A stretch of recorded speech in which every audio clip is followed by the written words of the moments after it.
Europa Universalis IV begins in 1444.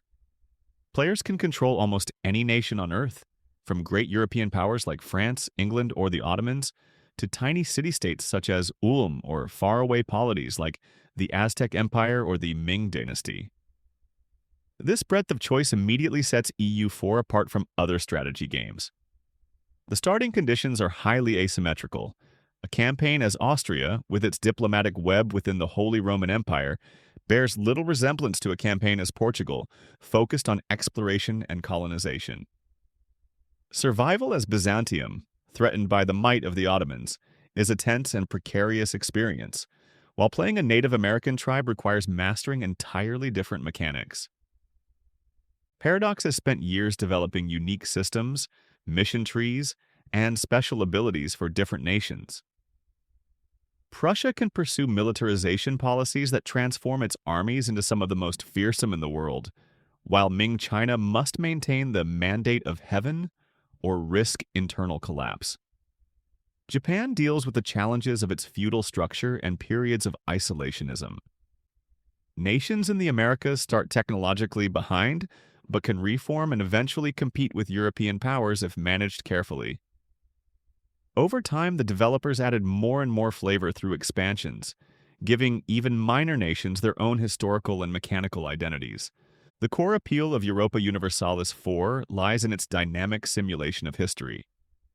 The game includes many historically grounded events, such as the Protestant Reformation, the spread of colonial empires, or the French Revolution, but their outcomes are shaped by both the player and the AI. This creates an alternate history experience where no two playthroughs are identical. In one game, England might lose the War of the Roses and fall under foreign domination, while in another the Ottomans might falter early, allowing smaller Balkan states to thrive. Entire continents can develop differently depending on trade routes, wars, and diplomatic alliances. This unpredictability makes the game endlessly replayable and encourages players to explore what-if scenarios grounded in plausible historical contexts. At a mechanical level, Europa Universalis IV is built around resource management and long-term strategic planning. The game's famous mana system abstracts power into three categories: administrative, diplomatic, and military points. These resources are generated by rulers and advisors and are used for nearly every important action, including technological research, cultural development, and territorial integration. The system has sometimes been criticized for feeling artificial, but it provides clear constraints that force players to make meaningful decisions. Every point spent represents an opportunity cost, requiring careful prioritization. Diplomacy is equally central to the game's design. Nations form alliances, rivalries, and coalitions, creating a complex and often unstable political landscape. Aggressive expansion, the penalty incurred by rapid conquest, can trigger powerful coalitions of enemy nations determined to curb a rising power. This mechanic ensures that expansion is never a simple matter of military might. Players must balance diplomacy, timing, and careful planning to avoid becoming a target of unified opposition. The AI's behavior in these systems is sophisticated compared to many other strategy games, taking into account factors such as trust, common enemies, and competing claims. Warfare, while visually understated, is deeply strategic. Battles depend not only on the raw size of armies, but also on terrain advantages, leader quality, troop composition, and attrition. Positioning and movement are crucial, with encirclements and supply lines playing a significant role. The slow pace of wars reflects the historical realities of the period, emphasizing logistics and planning over flashy spectacle. The economy and trade systems add yet another layer of complexity. Players manage resources within their territories, construct buildings to improve production, and direct global trade flows through a network of interconnected nodes. Wealth from colonies can be funneled back to a home nation, fueling further expansion and technological development.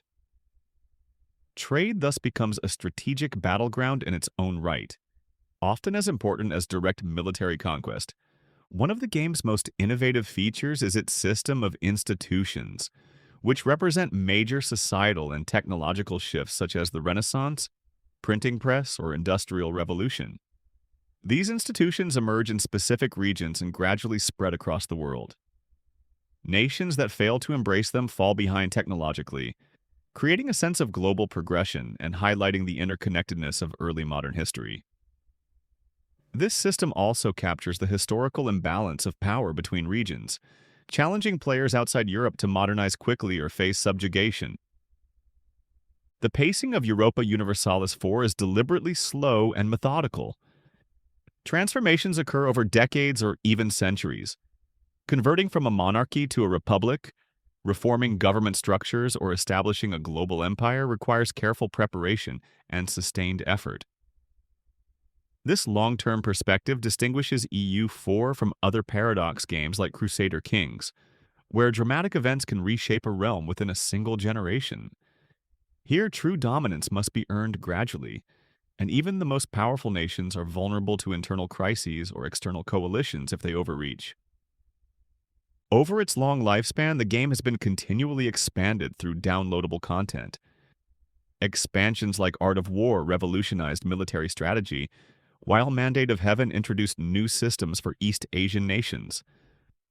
Other DLCs added unique mechanics for colonialism, government reforms, and religion. Free patches released alongside each expansion ensured that even players without the paid content benefited from ongoing improvements. However, this model also generated controversy. The sheer volume of DLC made the full experience expensive, and some expansions were released in a rough state.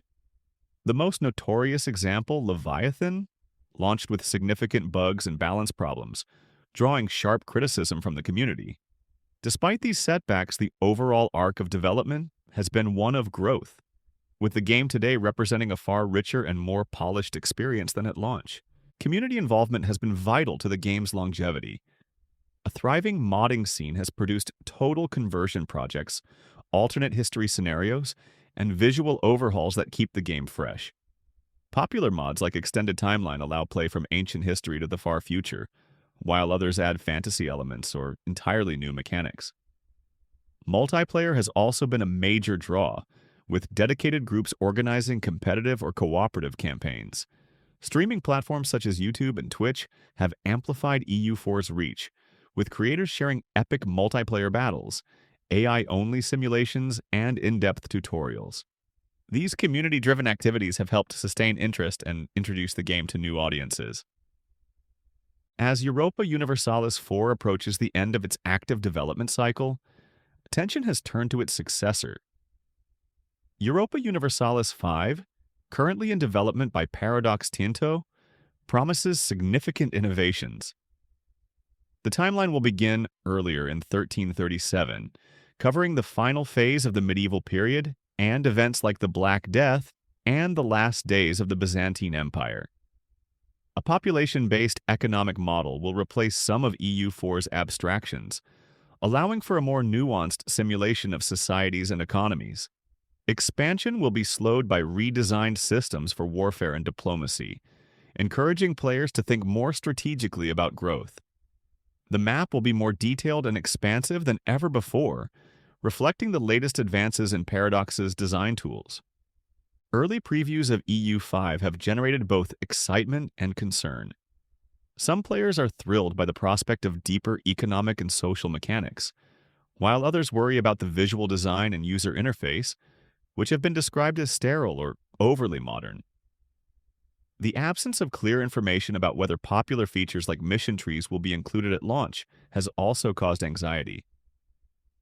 These debates highlight the challenge Paradox faces, innovating without losing the depth, flavor, and identity that made EU4 so beloved. Today, Europa Universalis IV stands as a monument to the possibilities of grand strategy. It has introduced countless players to the genre, inspired them to explore history more deeply, and set a high standard for complex, emergent gameplay. Despite its steep learning curve and intimidating complexity, it rewards persistence with a uniquely satisfying experience. Players often leave the game not only entertained, but also more knowledgeable about history, geography, and the forces that shape nations. Whether Europa Universalis V ultimately surpasses its predecessor remains to be seen. What is certain is that EU4's legacy is secure.